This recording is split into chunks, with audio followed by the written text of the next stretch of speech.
बिहार में जातिगत जनगणना पर सुप्रीम कोर्ट के निर्देश की। बिहार में जातिगत जनगणना के खिलाफ सुप्रीम कोर्ट में याचिकाएं दायर की गई थी और इन याचिकाओं पर सुप्रीम कोर्ट ने अपना फैसला दिया है। बिहार में जातिगत जनगणना के खिलाफ दाखिल याचिकाओं पर सुप्रीम कोर्ट ने सुनवाई से दरअसल इनकार कर दिया है।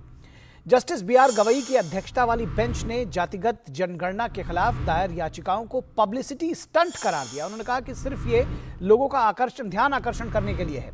सुप्रीम कोर्ट से जातिगत आधार पर गणना को रोक लगाने की मांग की गई थी। जो बिहार में जातिगत जनगणना 7 जनवरी से जारी है, उस पर रोक लगाने की मांग की गई थी। सुप्रीम कोर्ट में 3 अलग अलग याचिकाएं दायर की गई थी, लेकिन सुप्रीम कोर्ट ने इसको सुनने से इनकार कर दिया और कहा कि यह पब्लिसिटी स्टंट है।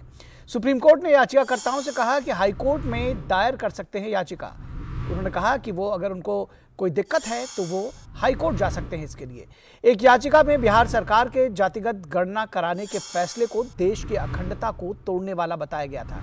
ये कहा गया था कि ये देश की अखंडता को तोड़ती है। एक अन्य याचिका में बिहार सरकार ने इस कार्य को असंवैधानिक बताया गया था कि बिहार सरकार का ये जो कार्य है ये असंवैधानिक है, उसके पास कोई राइट नहीं है जातिगत जनगणना कराने का। याचिका में कहा गया कि जाति आधारित गणना कराने का अधिकार सिर्फ केंद्र के पास है और राज्य के पास ऐसे अधिकार नहीं है। ऐसे में अपनी मर्जी से अकेले राज्य सरकार ये जनगणना नहीं करा सकती है। उसको पहले तो विधानसभा में ये पारित भी कराना होगा और उसके बाद केंद्र सरकार के साथ मिलकर करा सकती है। याचिका में नीतीश सरकार के 6 जून 2022 के नोटिफिकेशन को भी रद्द करने की मांग की गई थी। इस नोटिफिकेशन में जातिगत जनगणना को मंजूरी दी गई थी। बिहार में जातिगत जनगणना 7 जनवरी 2023 से शुरू हुई थी। पहले चरण में मकानों की गिनती की जा रही है। अप्रैल 2023 में दूसरा चरण आयोजित होगा, जिसमें मकानों के अंदर रहने वाली जातियां और अन्य जानकारियां जुटाई जाएंगी। जातिगत जनगणना कराने की जिम्मेदारी बिहार के सामान्य प्रशासन विभाग को दी गई है। जिले स्तर पर जिलाधिकारी इसके लिए जिम्मेदार होंगे, वो नोडल अधिकारी होंगे। जातीय जनगणना के लिए 500 करोड़ रुपए के खर्च का अनुमान है। ये एक बड़ी बात है। जातीय जनगणना के लिए 500 करोड़ रुपए खर्च होंगे और आरबीआई के मुताबिक बिहार उन टॉप 10 राज्यों में शामिल है जिस पर सबसे अधिक कर्ज है और ऐसे में 500 करोड़ रुपए का खर्च ये समझा जा सकता है। बिहार में जातिगत जनगणना के खिलाफ दायर याचिकाओं में पर सुप्रीम कोर्ट ने सुनवाई से इनकार कर दिया है और जस्टिस गवई की अध्यक्षता वाली बेंच ने इसको लिए क्या कुछ कहा। उन्होंने कहा कि अगर आपको कोई दिक्कत है तो आप हाई कोर्ट जा सकते हैं।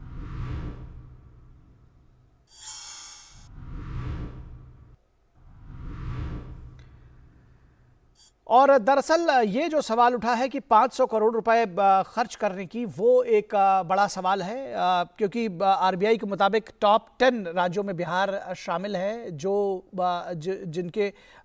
जिसके ऊपर सबसे अधिक कर्ज है और नीतीश कुमार ने 500 करोड़ रुपए खर्च करके वो जातियों का डेटा जुटा रहे हैं। तो किस तरह से ये फायदेमंद होगा, लोग इस तरह के भी सवाल उठा रहे हैं और सवाल इससे इतर आगे ये भी उठ रहे हैं कि क्या ये जनगणना, इसके राजनीतिक मायने निकाले जाने चाहिए। हमारे संवाददाता विकास सारथी सुप्रीम कोर्ट से उन्होंने इस खबर को कवर किया है, वो हमारे साथ जुड़े हुए हैं। विकास, सबसे पहले तो बताइए कि इन याचिकाओं में क्या कहा गया था और कोर्ट ने क्या कुछ कहा जब ये इन याचिकाओं को खारिज किया। तो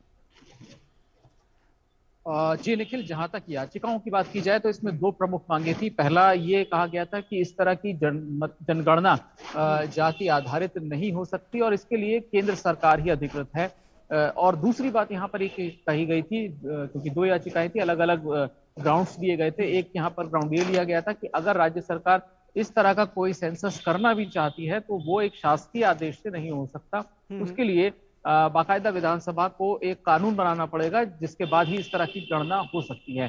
हालांकि सुप्रीम कोर्ट मेरिट्स में नहीं गया, वो याचिका में बहुत जो माइन्यूट बातें कही गई थी उन पर नहीं गया। कोर्ट ने 2 बातें कही यहाँ पर प्रमुख। पहला, कोर्ट को जो अगर हम कहें याचिका का जो पूरा स्वरूप था उसको देखकर कोर्ट ने ये टिप्पणी की कि ये याचिका जनहित याचिका कम और एक पब्लिसिटी स्टंट ज्यादा लग रही है। तो साफ है कि कुछ ग्राउंड्स जजेस को आपत्तिजनक लगे। हालांकि उन्होंने खुलकर नहीं बताया कि किन पॉइंट्स पर वो इस बात को कह रहे हैं, लेकिन कोर्ट का ये ऑब्जर्वेशन था। दूसरी बात कोर्ट ने ये कही कि जो अक्सर एक मामला फंसता है कोर्ट्स में आकर के आरक्षण को लेकर के कि किस समुदाय को कितना आरक्षण होना चाहिए, उसके लिए हमेशा एक बात आती है कि आपका आधार क्या है, डेटा कहाँ है।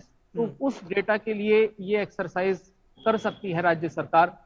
इसीलिए कोर्ट ने ये एक टिप्पणी यहाँ पर कही की कि आरक्षण किस आधार पर राज्य सरकार देगी अगर वो इस तरह का डेटा एकत्रित नहीं करती है। तो इन दो बातों पर कोर्ट का आज जो फोकस था वो रहा। हालांकि कुछ और बातें यहाँ पर याचिकाकर्ता उठाते रहे। उन्होंने ये कहा कि जब एक बार 2011 में केंद्र ने जब देश भर में इस तरह का एक सेंसस कराया था तो उसके आंकड़े क्यों नहीं पब्लिक किए गए हैं।